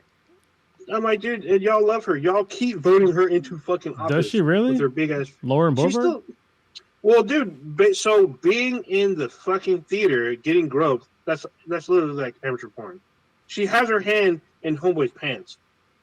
Like, oh, you're talking about like the that's an amateur porn. It was her at the. That's pretty amateur porn, dude. It is over the pants, but I mean, I'll put that in a folder. That's a stretch. I'm just saying. But still, I mean, you have people like that saying we need to be behind Trump and all. I'm like, dude, you guys are doing crazy shit in your personal life and on your job, but yet you want us to follow Trump. Like, yeah, I'm not following that guy. The guy's built on a bunch of fucking lies. Like the fact that he says that he's like a self-made millionaire. No, he's not. He's basically a trust fund baby. Like, his dad was rich. He was also a racist. His dad got arrested at attending a Klan rally. Trump also got sued back when he was much younger, but he's old at this point, for not renting to black people back in the day. He also put out a full-page ad in the New York Times about killing the Central Park Five. Yeah, which is fucking racist. They were kids at the time. They're exonerated now. There's like a lot of like the guy's he's a fucking piece of shit, and I don't understand how people like put this dude on a pedestal. Like he's not the best. He's not the best of us. He's not. Like, find somebody better. It's just weird to me that like these militia groups, they follow him like as if he's their commander. Like he commands them, even not being in the Oval Office. It's like he still has control of them. Not literally, but they act like he does. Like, I feel like me and Papa Bear have to do like an episode like on Balance Exchange about this. So I know he was pushing Chase Oliver. He sent me a video. I haven't watched it yet though. Who the hell is Chase Oliver? I don't know. This is the problem with like in our current political climate is that like anybody that is not Trump or Biden, they get buried, like just buried. Yeah. So, and if you're a third party candidate, you don't have a fucking chance. But you can still do, like I said, I'm not going to vote for either of those guys. I'm just not. But in California, I'm sort of safe because I know that it's going to go towards Biden's side. But the issue is that, even though I really don't like Trump, is that, Biden does, like, especially recently, like, I think up until like the past year, I would have been more inclined to vote for that dude, except for the whole like Israel thing. And that's like in the Palestinian thing. Like, that whole thing, I was like, I'm out. Like, I can't vote for this guy that how do I put this shit on the fucking podcast? We talked about it a little bit like before, but I can't vote for a guy who is literally giving bombs to like just mainly bomb civilians, in Palestine. Like I can't. Like that's a moral line that I'm not going to fucking cross at this point. And if anyone wants to be like, oh, well, Hamas did blah blah blah blah, I condemn Hamas. Let me just do the fucking whole, like, I guess, like boilerplate thing. Like, I condemn Hamas. I think the people that died in Israel from the hands of Hamas and like they did these atrocious things. Like, I get that. But I mean, the body count at this point is like it's 40,000 plus now. Like, where's the line? Like, they killed 1,200 of you. That's horrific. I get that. But like, how many more people do you have to kill? How much more land do you have to like destroy to like get the point across? Like, that's not a proportional response. It's not at all. It's like it's going way overboard. Civilians have been killed. War crimes have been documented. And for, our current president to sit there and keep standing for these fucking people. When I say these people, I mean their government. Because I'm not saying I'm not anti-Semitic. I'm not anti-Jewish. But I am anti-fucking like killing civilians. You know what I mean? That's what they're doing. Like, this is all documented. So, I mean, I would hope for them to stop, but it's hard for them to stop when our country is literally giving them the means to destroy civilians. And also, we're giving them those same civilians that we're given like the means to kill them with, we're giving them aid. Like, this is a really weird situation. Like, how the fuck do you give Israel the bombs to drop bombs on, on Gaza, and then you send aid to Gaza? Like, what the fuck? Yeah. That doesn't make any goddamn sense. Yeah, it's a weird world we live in. Yeah. I feel like that whole situation is copied in another region. I think in Africa or Jordan, they're doing the same shit, which doesn't make sense to me. So it is what it is. If you want to see, me and Dan, we're overdue for a podcast. He's laying it down. He said the people of Palestine haven't elected a Hamas leader since 2006, these are facts. They're not representative of the people, which are facts, because most of the people in Palestine right now are too young to have voted for Hamas. All right. At the same time, people talk about ending aid to Palestine, but like, yeah, it's winning on both ends. Like, this is the thing. Like, forget. Also, congratulations, Papa Bear. He is now he has retired from the Marine Corps, which is congratulations. I meant to call him the day he retired. Shit, he was still active? Yeah, he was active. So you still out there shooting motherfuckers? Yeah, so like the day before he retired, Kay got laid off from her job. So that's why I didn't call him personally and be like, congratulations. So yeah, sorry, man. That's crazy. Well, okay. Yeah, I feel like that's a whole separate podcast that maybe you and Papa Bear should probably. Yeah, we can go in depth, especially now because he's free. Yeah, I'm very far removed from this situation, as I am from most foreign policy most of my life. To be honest, like, I didn't serve, so I have even less of an opinion because I've never been overseas. I've been out of the country, but I've never been. Where have you gone? Where have you gone outside the country? Canada and Mexico. So, Okay, you gotta go, man. You gotta travel. yeah, Man. I mean, yeah, there's Jamaican shit, but like Jamaica's just like literally like a couple miles from fucking Florida. I feel like that's cheating, but still. But I haven't been across, as they say, across the pond. So I haven't been over Yeah. there. But there's nothing over there I give a shit about. The only thing, the place I do want to go, there's two places I do want to visit. One is Kenya, and the other one's Ghana, because Okay. apparently that's where my family lineage is from. On my grandmother's side, that's from that's where the Kenya side, and then my grandfather's side is the Kenya side, or So, the Ghana side. so did you know So there was a campaign in Ghana like in 2019 to like basically bring us home? yes, I Yeah, remember and it's that. still going on. My Yeah. sister and I we've been on and off talking about that. She's very much because she loves traveling. She loves traveling. Uh, she hasn't traveled across the pond, but she likes traveling to like exotic places, and she's all about going there. And we talked about it briefly, but then like obviously the pandemic hit, and then like we had some other issues going on. But she will definitely. I'm pretty sure the next month or so she's going to revisit it again. We haven't talked about it recently, but Dude, go with her. she Like wants to go. travel with her. Like No, it's we talk about traveling together. yeah. That's why That's what I'm saying. that Like go with her. that was our discussion. She doesn't want to go without me, which is Yeah. fine.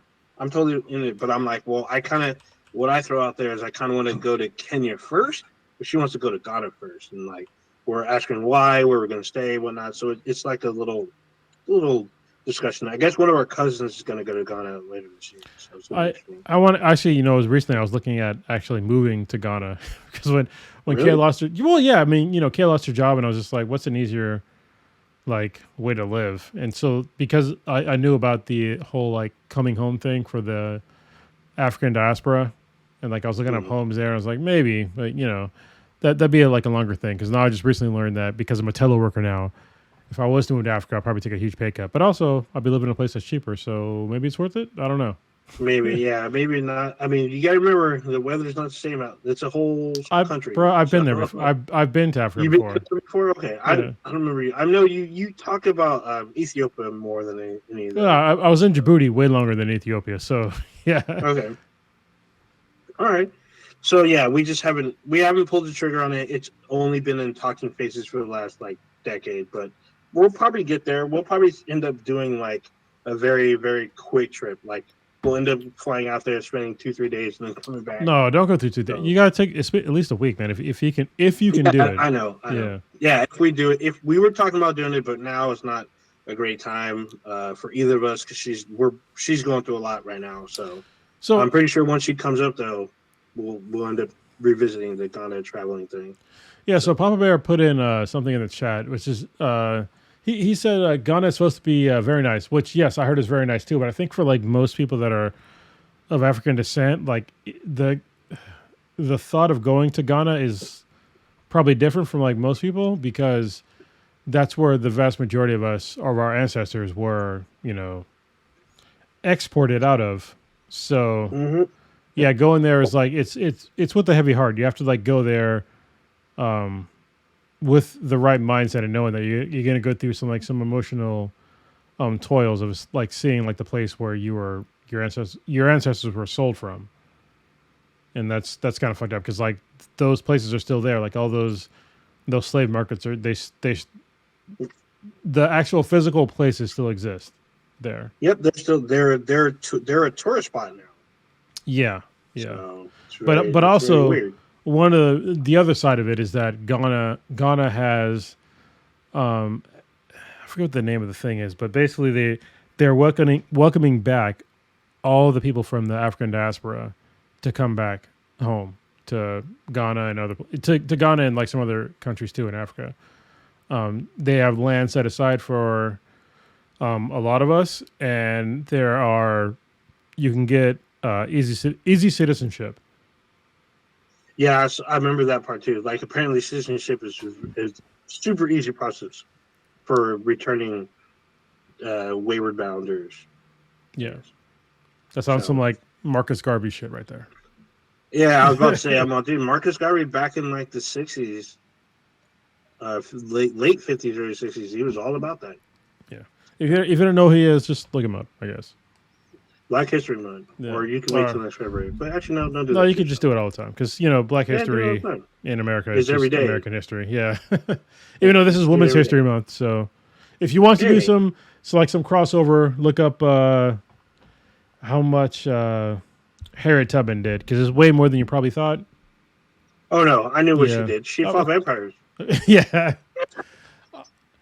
I feel like I gotta catch up to like you and Prodigy because you guys went to an HBCU and I was like given this shitty fucking West Coast education on my heritage. So it's just weird because a lot of that shit I've learned on the West Coast. I just learned from people that like they're all like in the world space of like a different world, and they're like, well, they're learning it out there. You need to be ready. So they did all like the library was free. A lot of it had like way more resources than I thought, both the public and at school. And so the thing about it, with our school, if it wasn't there, you could request it.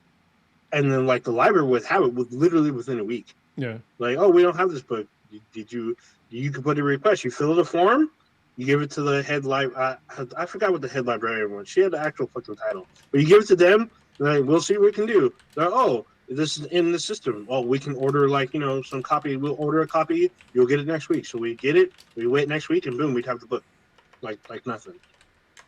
And we didn't have like book bans and shit like that. Like the only book you couldn't order was Mein Kampf. And I'm pretty sure they had a copy of it. Oh no, the public library had a copy of it. The school library did not. Well, that's the thing. Like even with with the recent book bans, which is weird to me, but obviously I'm not a Nazi sympathizer, but I think if you want to read about Hitler and if you want to read Mein Kampf, like go ahead. Like honestly, like I think that the information there is valuable on like a road not to go down.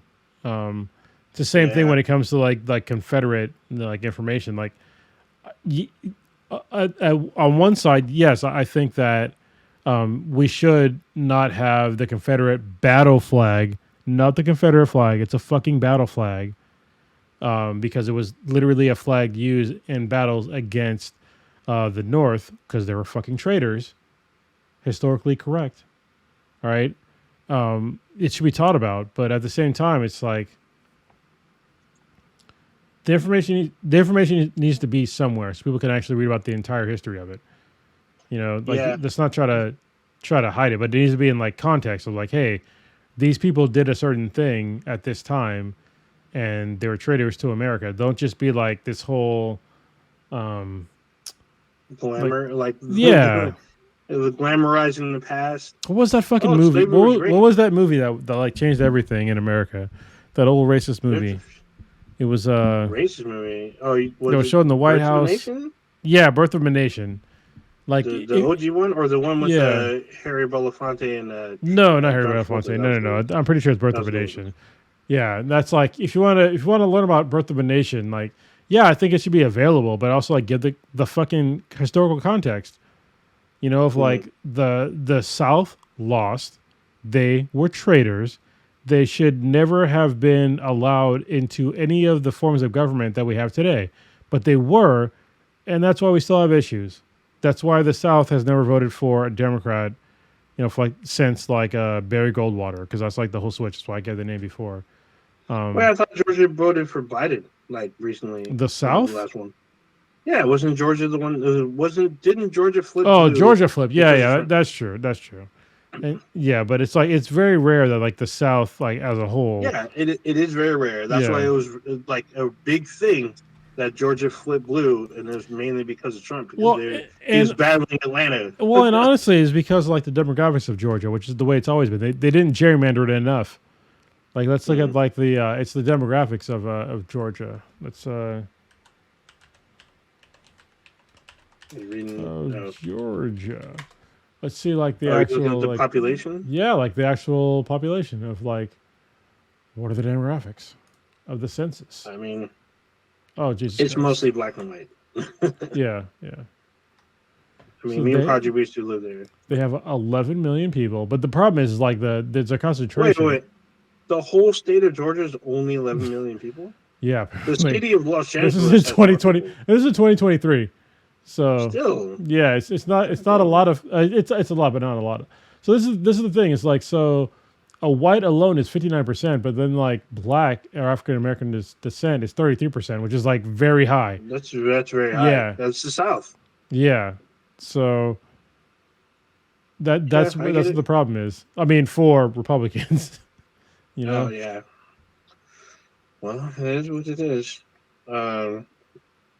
Anyway, let's move away from this election year shit. We have plenty of months before the next insurrection or whatever the fuck this probably go down. Um, I've had this on here for weeks. Oh, actually, no. Before I go to that, we were talking. We're the only two to talk about this, so we should talk about Suicide Squad because you're in the end game now. Yeah, I am. What did you think about reaching the end game and like things kind of change for you? Yeah, so the end game is actually kind of weird. I didn't so when I beat Suicide Squad Kills Justice League, I totally expected me to like put the game down and just be like, whatever. I played it, I beat it, whatever. The end game is oddly compelling for no fucking good reason, to be honest with you.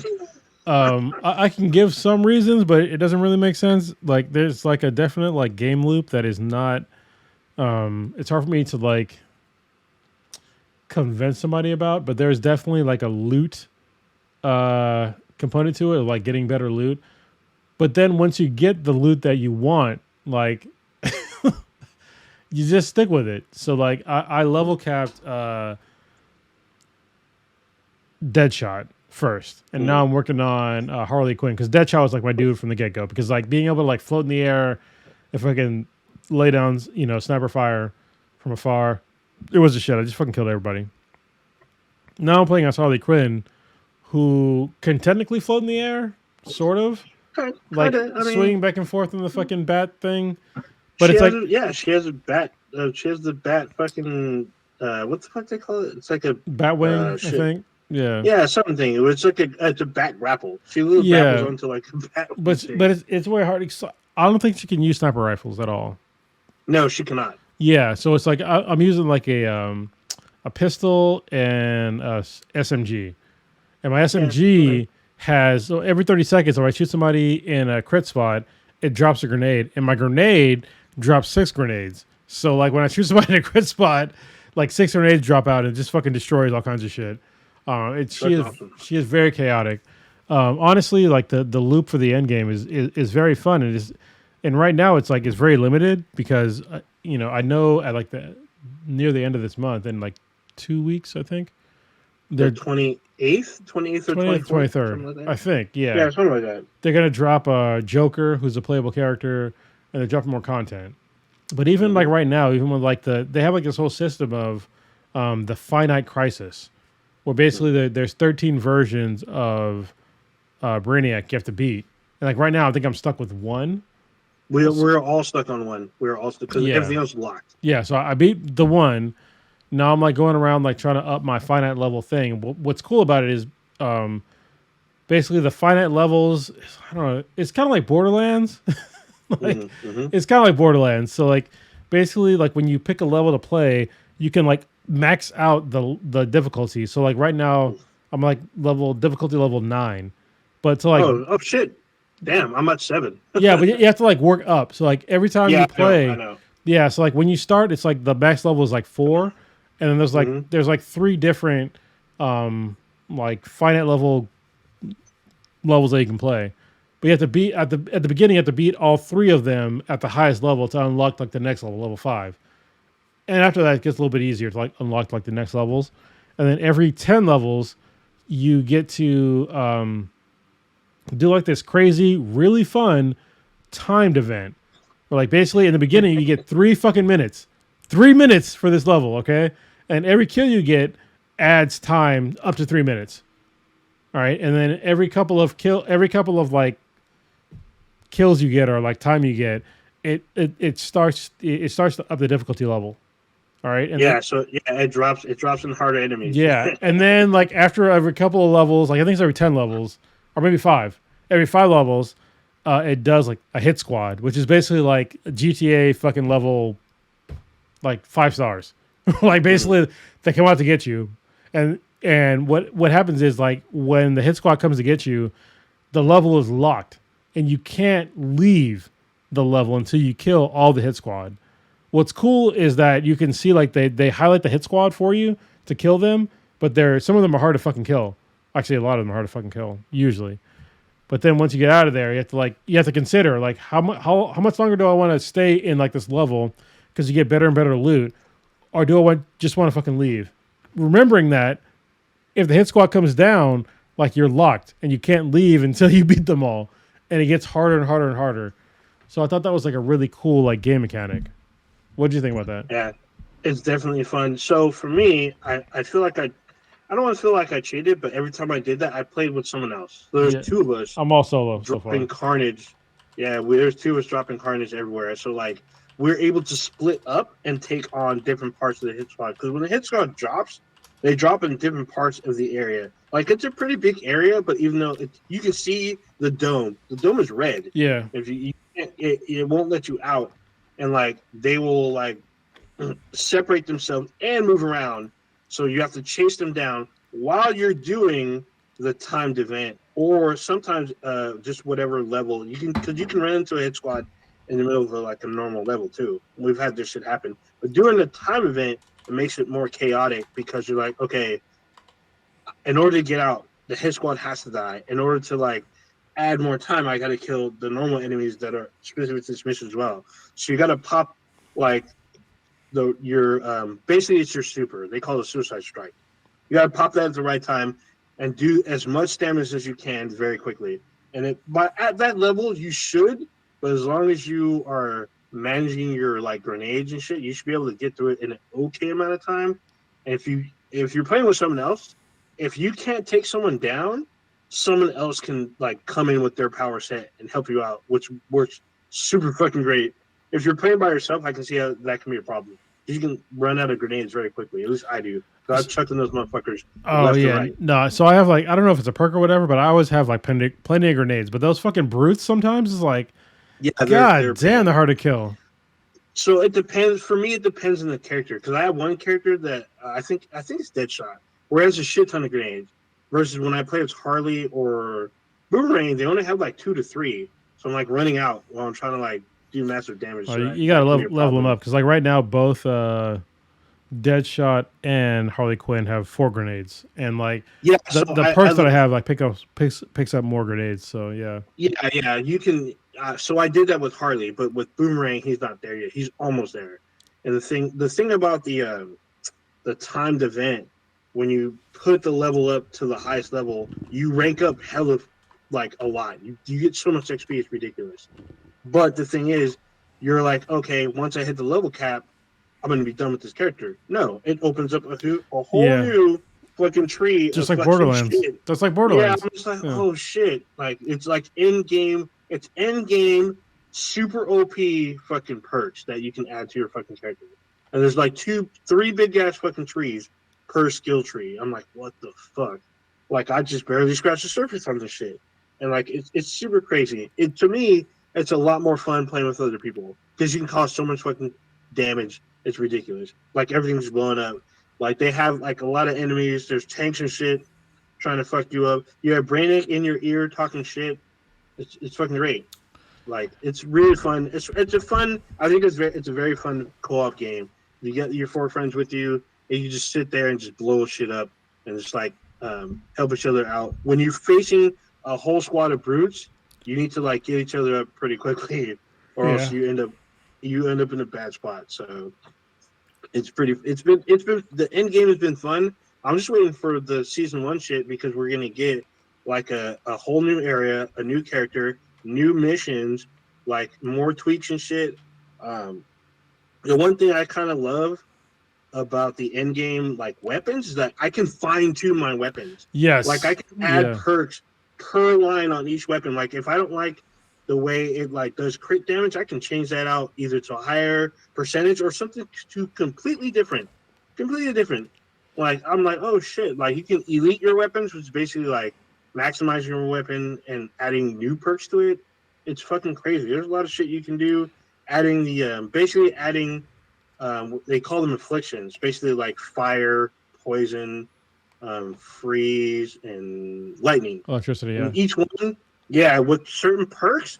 Like I think I have one with lightning. If you hit them, if you do a crit or a grenade or something, they explode and then it spreads to everybody else. They explode. Yeah, yeah. It's fucking crazy shit. There's so much shit you can do. You can reset. You don't need to hit like a certain level. You can reset your powers almost at any. Well, I think you need to go to the Hall of Justice to do it. But there's a lot of shit you can do. Like if you didn't like the way you spec out your character, you can respec, and it doesn't cost you. I think it costs money. But I have like 1 million credits. Yeah, the money in this, like the resources are just like they're ridiculous. Like I don't even know why they're there. But like the game, honestly, like the bones of a great game are there. The bones. Mm. But like I'll probably do a video sometime of like showing like the actual basic loop of the game. But it's really fucking fun. Like if you just stick within that loop, or like just going through like these incursions and like going to the universes and like fucking shit up, it's a lot of fun. But they're missing like a lot of shit that like makes the game like not as great. But it's still fun to play. I did not expect to play this for as long as I did, and I still am. Yeah, like I'm still playing. I'm having fun. It's like because I found like weapons that work for like my my two favorite characters. Well, Deadshot's my favorite character of all time, but you know, now Harley Quinn with like my SMG that like drops grenades from somebody's crit spot is dope. You know. So you know what you got to do? You got to switch out her pistol for the minigun. Add one of the infamous, or what do they call it? It's like the infamy, yeah. Infamy minigun. Yeah. And you give that to Harley Quinn. Holy shit! It'll be like a whole different game experience. It's fucking wild. It's funny she can't use assault rifles. Yeah, or sniper rifles. I don't think or snipers, but she can use shotguns and miniguns. Yeah, and it works out pretty fucking nice. But if you do an infantry weapon with it, put the right perks on it, it's fucking crazy with her. But she plays how fast she is. Yeah, she plays so differently from like Deadshot. So Deadshot can like basically he can float and like just fuck shit up, and like even like his melee attack on like how you like regen your shields and shit, you can do it from far away. Technically, Harley can too, but Harley can't float in the air and then like melee attack. So that's way different like game mechanics. So yeah, like honestly, the game isn't as bad. It's like all these reviewers and shit like that are saying this. Oh, it's so fucking bad. It's not Batman. Like that's the main problem. Like they just be honest. It's not Batman. Like, and we all get that, but it's still a fun game. Like think of it as like more of like Borderlands meets. I don't fucking even know what the other game would be, but it's more like Borderlands than anything. It's like Borderlands with Batman skins. Yeah, or DC skins, like DC Online, but with way better like graphics options. It's still, especially like the models for Harley Quinn, especially Harley Quinn, and I would say Captain Boomerang. They look really good, like their character models, and even fucking Deadshot. Like he has two different colored eyes. Yeah, I was just like, what the fuck? It's very weird. Yeah, it's pretty funny. The shit they say in that game is fucking out of control. Sometimes, like, dude, this is out of pocket. Like they approve this shit. This is fucked up. No wonder this game's immature. This is some crazy shit. But it took me a little bit to kind of figure out Captain Boomerang. But once you learn him, you can get in and out of trouble so fucking quick. Oh, yeah. And he can do a huge amount of damage to a lot of enemies very quickly, especially when you pop his, like, his super or his suicide strike. Like, you can, like, clear a whole room and just pop it. Like, the only thing that would suck is if you have, like, the modifiers where you have to hit them. You have to either do crit damage to them or do certain damage to them. But there are certain perks you can do where all his hits are crits. So you pop the super and they all die. It's fucking great. And it's hella quick. It can get you, especially if you're doing like large scale missions that require like a lot of people to die. You can pop that very quickly, clear your squad, get people up very quickly, or after you clear them. It's really a lot of fun. I like using shotguns with him because you can do a lot of damage with shotguns. I have an auto shotty with him and it's fun. Yeah, it's fucking. I have a legendary one. I don't have the infamous shotgun with them, but the legendary one does really good damage though. Like I'm really liking it, and it has really good fucking range. Like I can one shot certain enemies from like really far away. I'm like, holy shit, it's really good. All right. I'm having a lot of fun with it. Shout out to B-Boy Frost. He's been helping me a lot because I usually only play with him now that I'm in the end game. Because we end up just like a couple hours, we're just tearing through missions, just tearing people up. It's great. Yeah, you give it a try. Like if you haven't played it before, if you like, you saw the reviews, you're like, fuck that. Like, give it a try. Yeah. Shout out to B-Boy Frost. He was in the chat. So yeah. Congratulations to you. He's going to be a daddy this year. Oh shit! Congrats. Yeah, congrats to you, B-Boy. Very happy for you and your lady. I think you're going to be a great dad. I think you've been wanting this for a minute. So congrats to you. I'm very happy for you. Thanks for being with us since the beginning. Thanks for helping us out, or helping me out mainly, killing all these enemies. Unfortunately, I can't fight for democracy yet. Hopefully in a couple months. But by then, people probably won't be playing the game anymore. But we'll see. No, they still will. You're complaining because you're one of the poors.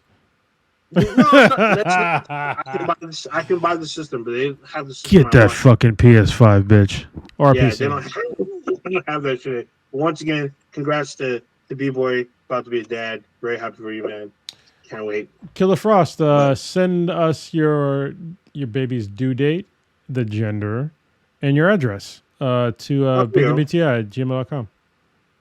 Oh, there you go. Yeah, we'll just register at the baby registry and just get as much shit we can. We'll get some shit for you, and your baby. Cheap. No, I'm just kidding. Yeah, we'll get you some shit. We got you. You've helped us. You've been there for us. It's time for us to be there for you. I've got a whole ass adult baby. She's not a baby, but she's a whole ass adult. And a 7-year-old. So I have a 21-year-old and a 7-year-old. That's fucking weird. She's 21 now. Yeah. She turns 22 this year. It's super weird. Kid. She went to so you know what's funny? For Christmas, I got her tickets to Avenged Sevenfold, and I sent it to her, and she didn't say anything about it. Like she didn't seem too excited about it, and I was like, hey, so you know that I got you VIP tickets, right? And she was like, what? I was like, yeah, look at the ticket. So yeah, that shit was not like it was a lot of fucking money. Yeah, VIP tickets were never cheap. No, yeah, so she had fun. Like she went it was this week, it was on Monday for Avenged Sevenfold. Oh, okay. Yeah. Wait, the concert was on a Monday? Yeah, it was in Michigan, so yeah. So it's weird. It's always not that it sucks. It's just like it's always weird that especially big concerts were like during the week. So I remember a couple years ago, Janet Jackson, her concert was like on a Wednesday at one point. A lot of concerts are on like normal days, but whatever. Just honestly, I like it better that way because it's a good excuse for you to not fucking work the next day. Like take a couple of days off, enjoy your shit. I think like most people, me included, I have over 300 hours of PTO at this point. Holy shit! And it's just like it's like every fucking year. I have over 300 hours of PTO. Well, I mean, did you use part of that for SMP week or no? No, actually, because I had because I worked during. I think I took maybe a single day off for that because. Sorry, let me just rewind a little bit. So, like where I work, our shop will work shifts, right? So I'm an IT guy, but I don't work. I'm not on call ever. This is why I like my job. But if I have to work a shift on a holiday, depending on the holiday, I'll get 2 days off. So if I work on Christmas, New Year's, any major holiday, I get 2 days off for the major holiday. And so I had during the holiday shutdown. So my company, they shut down for 2 weeks during the holiday. And that covers Christmas and New Year's. I work both days. And so that's 4 days. And so my main shift, I only work 4 days a week. So that covered my... Yeah, that covers the whole work week. Yeah, so I think I took 1 day off maybe, and that was it. So yeah, I still have 300 hours. That was a lot of fun. Yeah. So, but yeah, all right. Should we wrap it? Yes, our 2-man show. Yeah. Damn, we covered a lot. There's still some shit on here I didn't even get to cover. I'm gonna try to cover it. It's not big. There's some shit that people should look into, like the Percy Jackson series. Yes. On Disney Plus. I will talk about it more next week. I'll give my review because I finished it. Maybe I'll read the book. It pretty quickly. I got to read the book. There's several books. Yes, I know. Okay. I'll talk about the last book that I read is it's controversial. I'll talk about it next week. Well, did you watch the movies or yeah? I watched the first movie. Yeah, but not the show. I was gonna watch it with my oldest daughter or my youngest daughter. Sorry, But there was like death in it, like Ooh. right after her I was uncle gonna say, died. So I mean, yeah, it's kind of a PG-13 kind of show. So. yeah, she can't watch it right now. She's not ready for it. Yeah, I'm about to say I don't know if that's a good idea as of yet, but Yeah. I'm not a parent, so. But I don't recommend it for small children because even though it might be cool and fun because it got creatures and shit, there's some shit that could be nightmare-inducing for small children. Yeah. So there you go. All right. Other shit like Supergirl, we didn't talk about, and then the Oscars, we didn't talk about at all tonight. But I was hoping we'd have a bigger cast. We'll wait till next week. Yeah. We'll go through all the craziness. All good. But all right, so Cronus, what you got going on this weekend? What you waiting on playing? Yeah, so I'm looking forward to Blue being here. So actually, no, two things. So before Blue gets here, I know he's going to be in. He's going to Disneyland first, but also I might miss him because I think he said the 17th is when he wants to get it for Legoland, but I work on the 17th. So maybe I'll have to like work some shit around, like maybe come up and see him up in like Anaheim or some shit if he's at Disneyland. But it's okay. I'm going to see my brother. We're going to go watch Dune 2 on Friday together. Oh, it's so fucking good. So I didn't go into major detail, but it's something you need to watch in theaters. Yeah, I mean, we're both, which is one of the things that like I sort of forgot about, like me and my brother. Like we're both nerds because like we obviously we both lived together for like the longest time. There's no way we could not rub off. Oh, that sounded weird. If we carry some of the same like personality traits with each other. Sci-fi is one of them. Also video games, even though he doesn't play anymore because he's fucking terrible. But whatever. Dang. I can talk shit about him. It's a sibling rivalry again. But no, we used to play video games together all the time. But yeah, I look forward to like watching our Dune 2 part 2 with him. And hopefully I can be able to see Danny if I need to drive up to Anaheim because I fucked up because I didn't take the day off. Then I'll drive up on Saturday. I have no problem doing that. After jiu-jitsu, I'll come up and see him. Or after like Disneyland is over, I guess. Even if I need to go to Disneyland, I don't give a fuck. I'll go with the kid. Whatever. It's a magical place. It is, so they say. Yeah. For me, speaking of Disneyland, I'm not going, but a Disneyland property is being re-released either tonight or it's either out like an hour ago, or it's supposed to release tomorrow, which is the Battlefront Classic Edition, which is Battlefront 1 and 2 from like 2005. With the 64-player edition, this time I bought it. It's like $30, so I don't give a fuck. I'm going back into this shit, even though I have the Xbox. It has everything from EA on there, like literally every Star Wars game. A what box? EA, the Xbox Series X, the Xbox Sex. Yeah.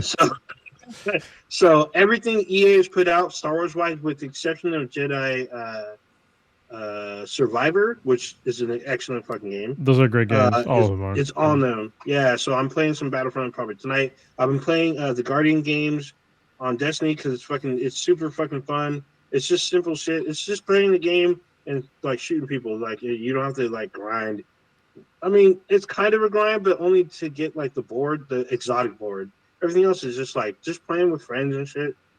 And then what else was I playing? We're Zombies. Since Zombies updated, I've been trying to play with Stitch and Prodigy, but he's been really busy, or they both been really busy. And they've been trying to be fighting for democracy or some bullshit, trying to liberate planets with fucking automatons and big bugs. Fuck them planets. Anyway. And then I just finished Jessica Jones. I'm probably going to go back and finish Warrior, but I'm going to watch the anime that Cronus keeps talking about that I keep forgetting the name. Ninja Kamui? Yes, Ninja Kamui. I'm going to start that probably tomorrow. And then Halo, obviously, tonight. And I've been watching Bad Batch as well. So there you go. That's it for me. All right. I guess you got to do the outro too because you memorized it. Yep. I have not. I did. So you just experience Black in the Back times Infinity. Check us out anywhere, everywhere with Beathan BTI. That's BTHAN BTI. Anywhere you consume your podcast. If you're listening to us via audio, you didn't know, we go live every Wednesday, 8:30 Pacific ish. 8:30 is kind of like the prelim time. We'll have that little thing that says, "Oh, we'll be starting soon." So you can we go live around that time. You can check us out on YouTube live. You can join us in the chat, ask us questions or whatnot. If you don't want to ask questions live, you can join our Discord server. Email us at bthenbti@gmail.com if you want to join, or if you got something you don't want to join, you just got a question, just email us the question or whatever. We'll get to it. Our official website, binheadproductions.com/bthenbti. All right. Shout out to Lando Jiu-Jitsu. You know what I'm talking about. Oh, yeah. Now I see him every week now. It's great. All right, we're out this bitch. Stay safe out there. Oh, all right, peace. Yet many questions remain unanswered.